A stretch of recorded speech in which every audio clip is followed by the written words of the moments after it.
دو انتہائیں ہیں. ایک انتہا جس کی طرف وہ لوگ چل رہے ہیں جو سیکولر لوگ ہیں، لبرل لوگ ہیں، کہ انسان کو خواہشات کا غلام بنا دیا ہے، اپنی ہر خواہش پوری کرو بس. ان کے ہاں کامیابی کا معیار یہ ہے کہ آپ کی ہر خواہش پوری ہونی چاہیے. یہ وہ لوگ ہیں جو مذہب کو نہیں مانتے، اللہ، رسول، آسمانی کتابیں، ان کی نظر میں یہ بالکل فضول ہیں، یہ چیزیں ترقی میں رکاوٹ ہیں. ان کی نظر میں سب سے کامیاب گورا ہے، مغربی دنیا کامیاب ہے، مشرقی دنیا ناکام ہے. اور پاکستانی تو دنیا کا ناکام ترین انسان ہے ان کی نظر میں، کیونکہ یہاں آپ کی خواہشات پوری نہیں ہوتی. آپ جب بٹن دباتے ہیں تو پنکھے کی مرضی ہے کہ چلے یا نہ چلے، کبھی چل بھی جاتا ہے کبھی نہیں بھی چلتا. تو یہ ایک نظریہ ہے کہ خواہشات جس کی پوری ہو رہی ہیں وہ کیا ہے بھائی؟ کامیاب ہے. ایک نظریہ بالکل اس کے الٹ ہے، وہ ان لوگوں کا ہے جو مذہبی لحاظ سے فنڈامنٹلسٹ سمجھے جاتے ہیں، بنیاد پرست سمجھے جاتے ہیں. وہ لوگ ہیں جو کہتے ہیں اپنی خواہشات کا گلا گھونٹنا ثواب ہے.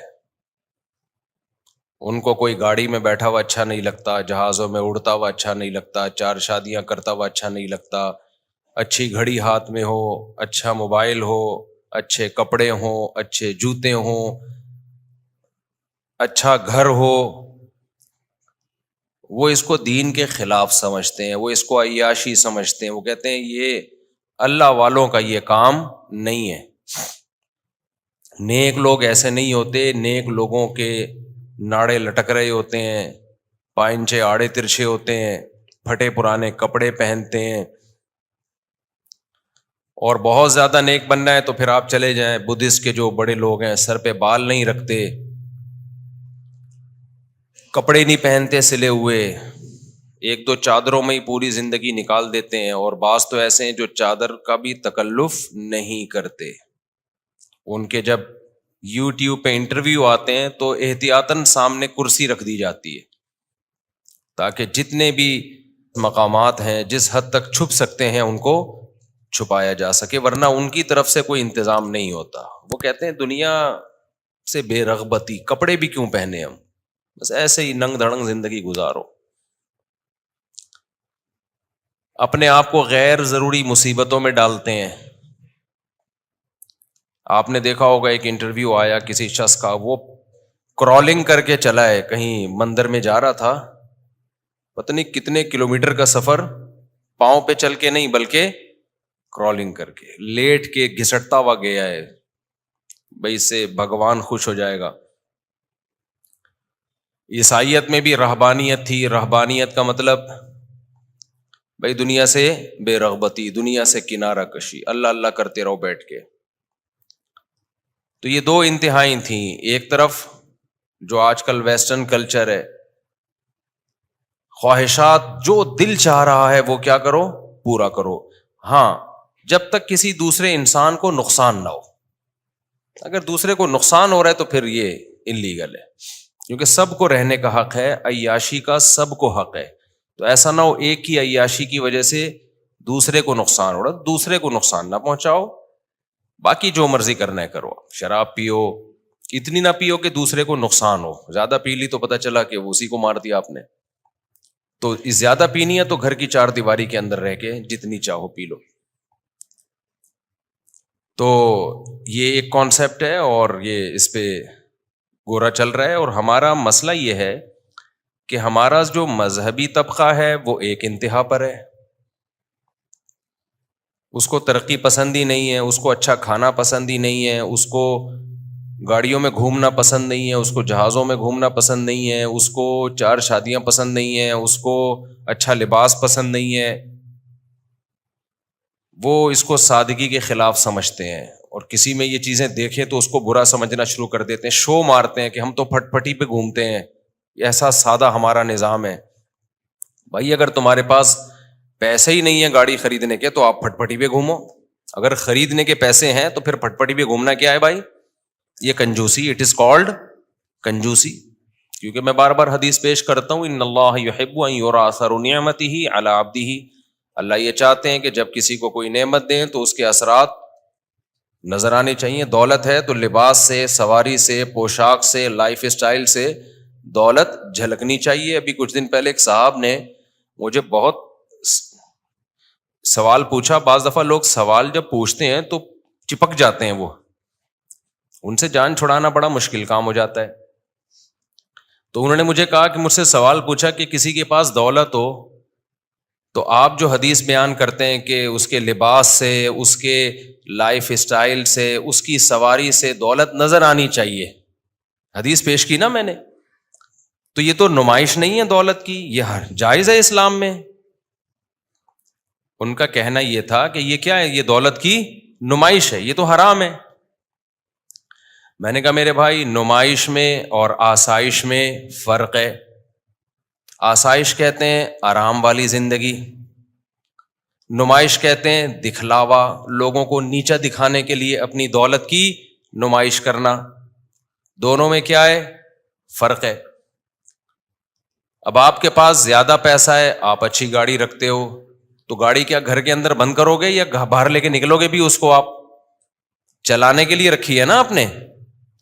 تو جب آپ اس میں بیٹھو گے تو نمائش آٹومیٹیکلی ہو رہی ہے. آپ کی نیت نمائش کی نہیں ہے, غریبوں کو نیچا دکھانے کی نیت نہیں ہے. لیکن اگر اس کو لے کے ہی نہیں نکلتے گھر سے باہر کہ نمائش ہو جائے گی, تو پھر لی کیوں ہے؟ پھر کوئی تک بنتا ہے گاڑی لینے کا کہ وہ گھر میں باندھنے کے لیے رکھی ہے آپ نے؟ تو پھر تو کوئی ادھر میری طرف دیکھیں, ادھر نہیں, ان کا جو کام ہے ان کو کرنے دیں. آپ میری طرف یہاں کس سلسلے میں آپ آئے ہیں؟ آپ کس سلسلے میں آئے ہیں؟ آپ جب آپ کی شادی ہوئی دلہن کے پاس گئے تو آپ نے بتایا نا میری کل آپ سے شادی ہوئی ہے, اس سلسلے میں حاضر ہوا ہوں میں. اگر آپ وہاں جاتے اور وہاں بیٹھ کے کہیں اور دیکھ رہے ہوتے, موبائل میں لگے ہوتے, تو بیگم کہتی ہے سلسلہ شادی کا تھا اور لگے ہوئے کس میں ہو آپ؟ موبائل میں لگے ہوئے. تو غصہ آئے گا نا اس کو. تو جو جس سلسلے میں آئے تو اسی سلسلے سے اس کو جڑا ہوا رہنا چاہیے. تو آپ یہاں پر نماز پڑھنے کے سلسلے میں آئے ہیں اور بیان سننے کے, جہاں تک مجھے نالج ہے, میرے پاس جو نالج معلومات ہیں, میرا اپنا ایک تجزیہ ہے, وہ یہ ہے کہ آپ دین کی بات سننے کے سلسلے میں حاضر ہوئے ہیں. تو میرا خیال ہے اسی سلسلے کی طرف آپ کی توجہ رہنی چاہیے. تو اب دیکھو بیان کا سارا وہ ہو جاتا ہے نا گڑبڑ, جب آپ نے بیچ میں ادھر ادھر دیکھا تو اچھا وہ ایک لے میں بات چل رہی ہوتی ہے. تو اب مسئلہ یہ ہے کہ اب ہم جب وہ میرے سے چپک گئے, کہنے لگے یہ تو نمائش ہے, یہ تو غلط ہے, یہ تو نمائش ہے دولت کی, گاڑی لے کے گھوم رہے ہیں. میں نے کہا وہ گاڑی خریدے گا کیوں اگر لے کے گھومنا نہیں ہے اس نے؟ تو پھر تو ہم خریدنے پر ہی پابندی لگاتے ہیں. جب خریدنے پہ پابندی لگائیں گے تو پھر وہ حدیث کا کیا مطلب ہے کہ اللہ نے جب کسی کو دولت دی ہو تو ہونا یہ چاہیے کہ اس دولت کا اثر اس پہ جھلکنا چاہیے. اس کے پاس پیسے لینڈ کروزر کے ہیں اور وہ رکشا خرید کے چلا رہا ہے, تو یہ تو بخل ہے. یہ کیا ہے؟ کنجوسی. بلکہ آپ کو پتا ہے بخل سے بھی اوپر کی ایک چیز ہے شح, جسے کہا جاتا ہے عربی میں شح, شین ہا, حلوے والی ہا, اور اس کی صیغہ صفت آتا ہے شحیح. شین حلوے والی ہا, پھر یا, پھر حلوے والی ہا. یہ جو پروننسیشن ہوگی شحیحن, کیا ہوگی؟ اچھا عربی میں یہ لفظ بڑا مشکل ہے شحیح پڑھنا. وجہ اس کی کہ آدمی بڑا مشکل ہوتا ہے. بعض بندے مشکل ہیں تو عربی میں ان کی پروننسیشن ہی اللہ نے مشکل رکھی ہے تاکہ پتہ چل جائے کہ یہ بندہ بہت ڈیفیکلٹ ہے, اس کو سمجھنا آسان نہیں ہے. جیسے اس کا تلفظ بہت مشکل ہے تو بندہ بھی کیا ہے؟ یہ بہت مشکل بندہ ہے. تو شحیح کسے کہتے ہیں؟ اب دیکھو ایک لفظ ہے بخیل. بخیل بڑا آسان لفظ ہے, منہ سے آرام سے نکل جائے گا. بخیل کسے کہتے ہیں بھائی؟ بخیل بولو نا. کنجوس کو. کنجوس کو عربی میں کہتے ہیں بخیل. یہ لفظ کیا کہلاتا ہے؟ بخیل. کنجوس سمجھنا بہت آسان ہوتا ہے, وہ زیادہ ڈیفیکلٹ کیس نہیں ہوتا. لیکن شہیح جو ہے نا، شہیح حلوے والی ہا، اگر یہ حلوے والی نہ ہوتی، جو دو چشمی ہا ہوتی تو پھر آسان تھا اس کا، ہم بولتے تھے شہیح. یہ اس لیے ہے کہ بخیل کہتے ہیں جو دوسروں پہ خرچ کرنے میں کنجوسی سے کام لے. چائے پلاتے ہوئے جان نکلتی ہے لوگوں کو، مہمان کو کھانے کا پوچھتے ہوئے موت آتی ہے، بیوی بچوں پہ خرچ کرتے ہوئے موت آتی ہے. اور شہی کہتے ہیں کمبخت اپنے اوپر خرچ کرتے ہوئے موت آتی ہے اس کمبخت کو. یہ ہے کنجوسی کا اعلی مقام کہ پیسہ رکھا ہوا ہے اور اس کو بیچ میں گالی حذف کر دی میں نے جمعے کی وجہ سے اور مسجد کی وجہ سے، اور بے شمار دولت رکھی ہوئی ہے اور اس فل ان دا بلینکس نے اپنے اوپر بھی خرچ نہیں کر رہا. میں سمجھا پا رہا ہوں اپنی بات؟ تو عربی میں اس کو کیا کہتے ہیں؟ شحیح. قرآن کہتا ہے وَمَن یُوقَ شُحَّ نَفْسِهِ فَأُولَٰئِکَ هُمُ الْمُفْلِحُونَ، جس کو اپنی ذات کے بخل سے ہم نے بچا لیا یہ لوگ کامیاب ہیں. تو بخل کسی بھی صورت میں ہو، کنجوسی کسی بھی کنڈیشن میں ہو، اللہ کو بالکل بھی پسند نہیں ہے. اللہ کو وہ لوگ پسند ہیں جو خرچ کرتے ہیں دوسروں پہ بھی اور اپنے اوپر بھی. ایسے لوگ اللہ کو کیا ہیں؟ پسند ہیں. یہاں ایک اشکال کا جواب دے کے، جو میں 20 دفعہ دے چکا ہوں لیکن نئے نئے لوگ بھی آ جاتے ہیں، ان کو اشکال کا جواب دے کے پھر میں اس کو اور تھوڑا سا ایکسپلین کرتا ہوں. میں نے بیان لے کے شروع کیا تھا نا کہ دینداری کا ہمارے ہاں معیار ہی غلط بنایا ہوا ہے لوگوں نے. جو اسلام نے جس کو دینداری کہا ہے لوگ اس کو دینداری نہیں سمجھ رہے ہیں. جس کو اسلام نے دین سے کوئی تعلق نہیں ہے ان چیزوں کو لوگ کیا سمجھ رہے ہیں؟ دینداری. اور اس پہ پرکھ رہے ہوتے ہیں، علماء کو بھی، عوام کو بھی، لیڈروں کو بھی، ہر ایک کو اس پہ پرکھ رہے ہوتے ہیں. یہاں میں ایک اشکال کا جواب دیتا ہوں کہ پھر نبی صلی اللہ علیہ وسلم پیون زدہ کپڑے کیوں پہنتے تھے؟ پھر نبی صلی اللہ علیہ وسلم کے گھر میں چٹائی کیوں تھی جس پہ جب آپ آرام فرماتے تو آپ کے جسد اطہر پہ نشان پڑ جاتے؟ پھر آپ صلی اللہ علیہ وسلم گدھے کی سواری کیوں فرماتے تھے؟ پھر آپ صلی اللہ علیہ وسلم کے گھر میں 40 دن چولہا کیوں نہیں جلتا تھا؟ صرف جو اور کھجور پہ گزارا کیوں تھا؟ بھائی ایک طرف ہم کہہ رہے ہیں اپنے اوپر خرچ نہ کرنا یہ اچھی صفت نہیں ہے بلکہ یہ بے انتہا بری صفت ہے. تو سوال پیدا ہوتا ہے پھر نبی نے اپنے اوپر خرچ کیوں نہیں کیا؟ اچھی خوراک کیوں نہیں کھائی؟ دیکھو اچھی سے دو طرح کی، ایک تو ہوتی ہے لذت والی خوراک، ایک ہے صحت کے لیے مفید. تو یہ بات تو ثابت ہے قرآن و سنت سے، ہمارے نبی نے جو خوراکیں کھائی ہیں صحت کے لیے اس سے اچھی کوئی خوراک ہو نہیں سکتی. اس پہ تو مستقل ایک بیان ہوا ہے میرا، اور کبھی موقع ملا دوبارہ انشاءاللہ اس ٹاپک پہ بات کروں گا کہ اسلام میں صحت کے کیا بیسک اصول ہیں، اور وہی آج میڈیکل سائنس نے ثابت کی ہیں سارے. کچھ چیزیں پہلے میڈیکل سائنس مان نہیں رہی تھی، اب ماننا شروع کر دیا اس کو. خیر، تو سوال پیدا ہوتا ہے ہمارے نبی صلی اللہ علیہ وسلم، حضرت جابر بن عبداللہ نا بخاری کی حدیث ہے، ایک دفعہ نماز پڑھا رہے ہیں وداؤٹ قمیض، صرف نیچے کا ازار ہے. تو کسی نے پوچھا کہ کیا اس طرح نماز ہو جاتی ہے کرتے کے بغیر؟ انہوں نے فرمایا میں جان کر اس لیے پڑھ رہا ہوں تاکہ آپ جیسے احمق لوگ مجھے ایسے نماز پڑھتے ہوئے دیکھیں اور پوچھیں کہ ایسے نماز ہو جاتی ہے. لیراک مثلک الاحمق. فرمایا کیا نبی کے دور میں ہر ایک کو کرتا میسر تھا؟ کیا نبی کے دور میں کرتا کہاں ہوتا تھا؟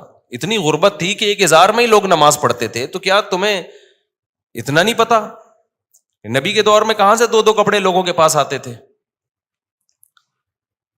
آج آپ کے لیے ٹھیک نہیں ہے کہ آپ بغیر قمیض کے نماز پڑھیں. خوب سمجھ لیں، صرف حدیث دیکھ کے مسئلہ نکال لینا یہ عوام کا کام نہیں ہے، یہ مجتہدین کا کام ہے. ان کی نظروں میں ساری حدیثیں ہوتی ہیں، ہر پہلو سے وہ غور کرتے ہیں. یہ تو آج کل ایک بدعت چل پڑی ہے کہ جو بھی اٹھتا ہے بس حدیثوں کے 2-4 ریفرنس اس کو یاد ہوتے ہیں اور وہ مسئلے بیان کرنا شروع کر دیتا ہے. لوگوں نے تو یہ کہنا شروع کر دیا کہ کھڑے ہو کر پیشاب کرنا سنت ہے، کیونکہ بخاری میں آتا ہے کھڑے ہو کے پیشاب کیا. یہ ونس اپون اے ٹائم ایسا ہوا ہے. حضرت عائشہ کے کتنے سخت الفاظ ہیں کہ جو یہ کہے کہ نبی نے کھڑے ہو کر پیشاب کیے کبھی تصدیق نہ کرو.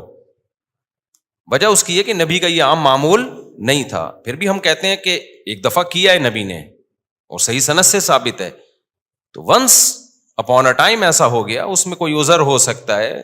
یہ بھی ہو سکتا ہے بتانے کے لیے کہ بھائی یہ ایک پہلو بھی سیرت کا ایک دفعہ سامنے آئے, کیونکہ ہر جگہ آپ کو بیٹھنے کے لیے جگہ میسر نہیں ہوتی. لیکن اس کو سنت قرار دینا اس ایک حدیث کی روشنی سے تھوڑی ہوگا. سنت تو جو عام معمول ہوتا ہے وہ سنت ہوتا ہے, کچھ مستثنیات ہوتے ہیں. تو اب میں یہ عرض کر رہا تھا کہ نبی صلی اللہ علیہ وسلم کی لباس پیون زدہ, آپ کی خوراک ناغے فاقے, سادہ سواری, گھر میں کوئی ڈنر سیٹ نہیں, ایک پیالہ ہے اسی میں پانی بھی پیا جائے گا, اسی میں دودھ بھی پیا جائے گا, اسی میں کھانا بھی کھایا جائے گا. ہمارے یہاں کتنے کتنے ڈنر سیٹ ہوتے ہیں, چاول کا چمچ الگ ہے, قورمے کا الگ ہے, اور اس کا ڈونگا الگ, اس کا ڈونگا الگ, اس کا ڈونگا الگ, اس کا ڈنر سیٹ ہی کا ایک نہ ختم ہونے والا سلسلہ ہے. تو ہمارے نبی نے ایسی سادہ زندگی کیوں تھی؟ اب دو وجہ ہو سکتی ہیں. یا تو آپ کے پاس پیسہ ہی نہ ہو. کیا خیال ہے بھائی؟ بھائی اسلام کہتا ہے کہ جو اپنے اوپر خرچ نہیں کرتا وہ کنجوسی سے بھی اوپر کے لیول پر ہے, شہی ہے وہ, شین ہا ہا. لیکن یہ اس کے لیے جس کے پاس پیسہ ہو نا, ہے ہی نہیں تو کیا کرے گا. اب ایک آدمی بیچارہ پھٹ پٹی سی موٹر سائیکل میں گھوم رہا ہے, آپ نے پوچھا تو ایک نمبر کا کنجوس ہے. مفتی صاحب نے بیان میں کہا تھا کہ جو اپنے اوپر بھی خرچ نہ کرے وہ کنجوس ہے. تو کیسی بائک میں گھوم رہا ہے, وہ کہے بھائی خرچ کہاں کروں, میرے پاس پیسے ہے ہی نہیں, یہ بھی ادھار لی ہوئی ہے کسی سے میں نے. تو اب آپ بتاؤ ایسے شخص پہ کنجوسی کا تانا دیا جا سکتا ہے؟ نہیں دیا جا سکتا, ہے ہی نہیں. تو اگر ہم یہ کہتے ہیں ہمارے نبی صلی اللہ علیہ وسلم مسکین تھے, غریب تھے, آپ کے پاس پیسہ ہی نہیں تھا, تو اس لیے آپ نے خرچ بھی نہیں کیا, کھانے کے پیسے ہی نہیں ہیں, تو بھائی 40 دن چولہا نہیں جلے گا. آپ کے کپڑے پیون زدہ اس لیے ہیں کہ کپڑے سینے کے یا کپڑا نیا لینے کے پیسے ہی نہیں ہیں, تو اس لیے مجبوراً وہی کپڑے پہنے, پرانے کپڑے. تو اگر ہم یہ بات کرتے ہیں تو ایک اور اشکال ہوتا ہے پھر, بھائی یہ بات تو اس لیے درست نہیں ہے. والضحیٰ واللیل اذا سجا میں اللہ نے کیا فرمایا, ووجدک عائلا فاغنا. اے نبی آپ مسکین تھے, غریب تھے, اللہ نے آپ کو غنی کر دیا. حضرت خدیجہ سے جب آپ کا نکاح ہوا تو حضرت خدیجہ کے پاس پیسہ تھا مزاربت کے لیے, وہ پیسہ انویسٹ کے لیے آپ کو کوئی ایماندار شخص چاہیے تھا, اور نبی صلی اللہ علیہ وسلم کی امانت اور صداقت مشہور تھی. آپ نے ان سے نکاح کیا کہ میرا پیسہ آپ انویسٹ کریں گے, کاروبار کریں گے, اور پروفٹ آپس میں ہم دونوں کیا کریں گے, شیئر کریں گے.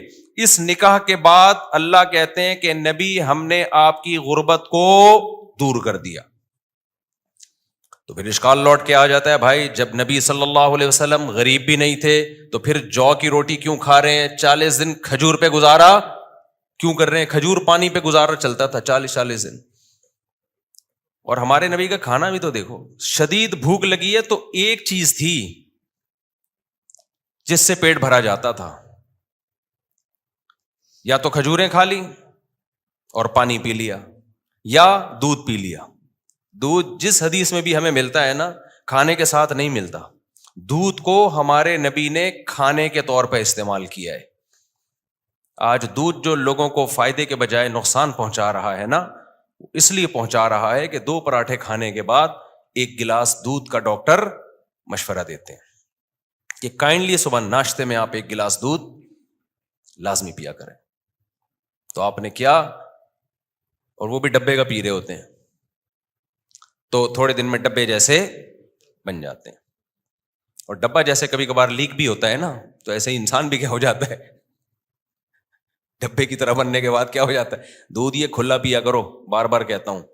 یہ ٹھیک ہے انجیکشن لگا رہے ہیں, غلط کر رہے ہیں, لیکن ڈبے سے پھر بھی بہتر ہے. میری بات بعض دفعہ بغیر دلیل کے مان لیا کرو.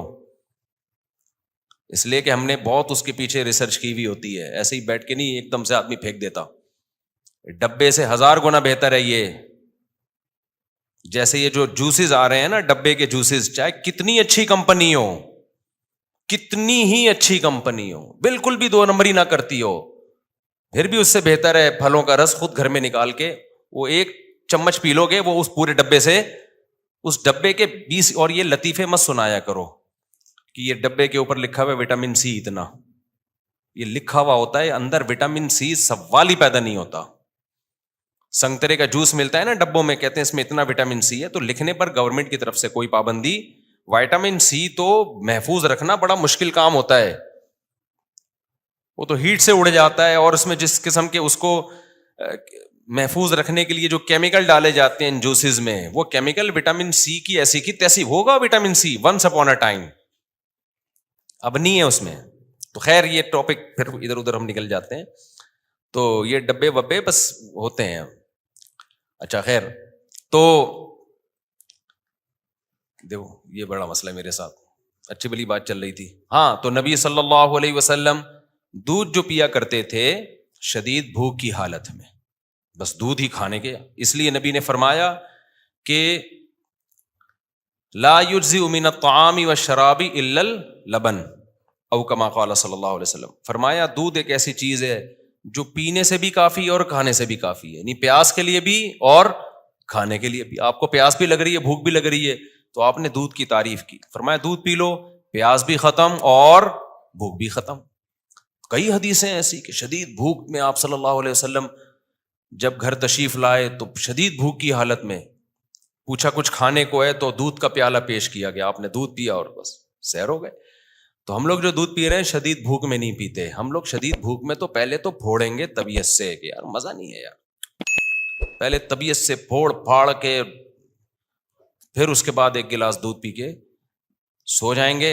اور بعض دفعہ ایسا سوتے ہیں کہ صبح پولیس بھی نہیں اٹھا سکتی، ہمیشہ کے لیے گہری نیند میں چلے گئے. خیر، تو اب سوال پیدا ہوتا ہے رسول اللہ صلی اللہ علیہ وسلم کو اللہ نے اگر پیسہ دیا تھا تو یہ لائف اسٹائل کیوں تھا، اتنا مسکینی والی زندگی کیوں گزاری، اور اگر پیسہ نہیں دیا تھا تو سورہ والضحیٰ میں اللہ نے یہ کیوں فرمایا کہ اے نبی ہم نے آپ کو غریب اور مسکین پایا، ہم نے آپ کو غنی کر دیا.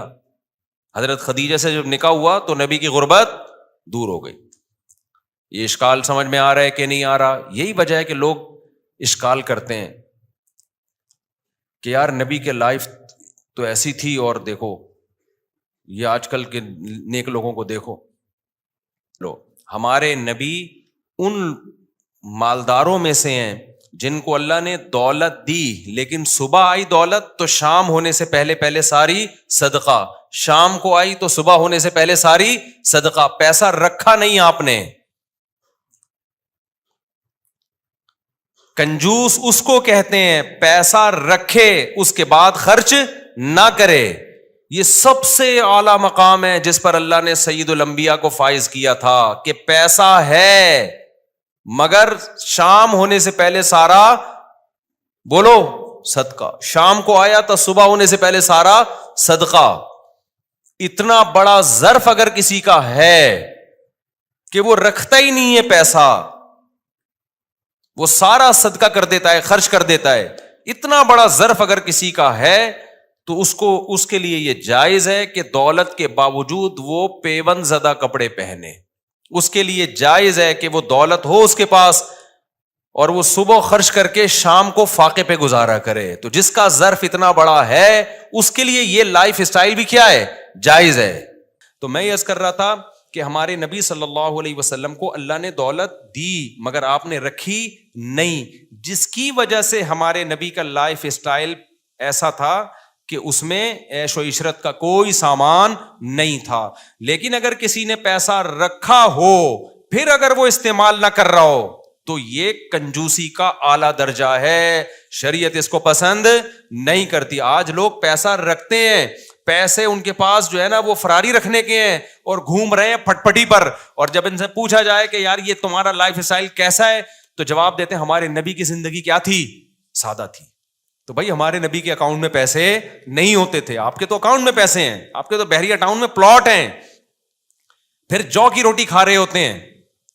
ہمارے حضرت ایک دعوت میں گئے, ایک پیر صاحب نے نا, مرید نے دعوت کی, مرغے رکھ دیے, نہاریاں, اور وہ ایک پیر صاحب جو تھے اس کے جاہل پیر تھے, وہ پیر صاحب نے کہا یہ کیا رکھا اتنا کھانا, ہمارے نبی تو جو کی روٹی کھایا کرتے تھے, یہ کیا مرغے پکا کے اور بریانی اور نہاری, یہ کیا ہے یہ؟ تو حضرت نے فرمایا یہ آپ کے لیے نہیں ہے, یہ میرے لیے, آپ ان کے لیے بھائی کوئی مسور کی دال لیا بنا کے. سمجھ میں آ رہی بات؟ تو ایفیشنسی جھاڑنے کی کوشش کی جا رہی ہے. بھائی نبی صلی اللہ علیہ وسلم کے پاس تو کچھ تھا ہی نہیں, جو تھا تو شام سے پہلے صدقہ. پیر صاحب آپ کا جو مرید ہے اس کے اکاؤنٹ میں ابھی بھی 1 کروڑ روپے پڑے ہوئے ہیں, اور آپ کا اکاؤنٹ کون سا خالی ہے؟ آپ کی جیبوں میں ابھی بھی لفافے پڑے ہوئے ہوں گے, ابھی بھی لفافے پڑے ہوئے ہوں گے. یا تو سارا صدقہ کر دو, مرید سے بھی بولے سب صدقہ کر دے اور غریب ہو کے بیٹھ جائے. پھر بیچارے کے پاس کچھ ہے ہی نہیں, تو پھر جو کی روٹی کھلائے گا, تو کھاؤ بھی جو کی روٹی. سمجھتے ہو کہ نہیں سمجھتے ہو؟ تو یہ کانسیپٹ کلیئر کرنا بہت ضروری ہے کہ دین کا اس سے تعلق نہیں ہے کہ آپ کی گاڑی اچھی ہے, آپ کے کپڑے اچھے ہیں, آپ کے جوتے اچھے ہیں.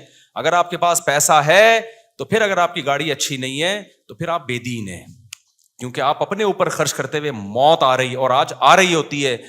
آپ کو لگا ہوگا کہ ایک آدمی لینڈ کروزر میں گھوم رہا ہے, بڑی لگژری لائف ہے, ابے بھائی اس کے پاس جو پیسہ ہے نا وہ اس سے بھی اوپر کا ہے, وہ بچایا ہوا بہت زیادہ ہوتا ہے اور دکھا بہت کم رہا ہوتا ہے. اور علماء صالحہ کے پاس ہم نے دیکھا ہے, اہل اللہ کے پاس جتنا ہوتا ہے وہ چھپاتے نہیں ہیں, وہ لوگوں پہ بھی خرچ کرتے ہیں, اپنی ذات پہ بھی, کیونکہ وہ کہتے ہیں دنیا مسافر خانہ ہے. نبی کا ارشاد ہے کہ تیرا پیسہ صرف وہ ہے جو کھا کے ختم کر دیا, پہن کے پرانا کر دیا, باقی تمہارا کچھ بھی نہیں ہے. بہت سی چیزیں پنجابی زبان نے حل کی ہماری, کھلا کھاؤ تے انجوائے کرو, ہاں اسراف نہ کرو, اپنی اوقات سے زیادہ خرچ نہ کرو. یہ قرآن نے منع کیا, جتنی اوقات ہے اس کے اندر اندر رہو. ایسا نہ ہو کہ ایک روڈ اڑا دیا اور کل بھیک مانگ رہا ہے لوگوں سے, ضرورت جو ضروری خرچے ہیں وہ بھی پورے نہیں ہو رہے. تو یہ اللہ تعالیٰ ہمیں جو ہے نا سمجھنے کی, اور یہ بیلنس ہماری زندگی میں اللہ تعالیٰ پیدا فرمائے. وما علینا الا البلاغ.